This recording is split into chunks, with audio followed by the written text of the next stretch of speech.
Also rein, wenn du so die Nachrichten anschaust, die du bekommst am Tag. Nein, aber Unterbrechungen. Also definieren Unterbrechung?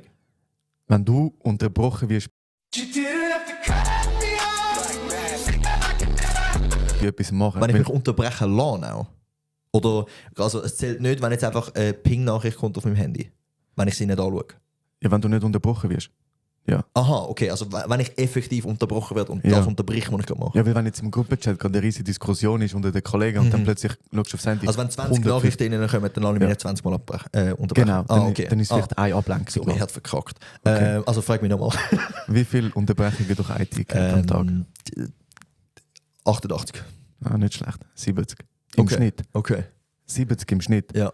Also Und ich wenn- lasse mich 70 Mal unterbrechen. durch IT-Geräte.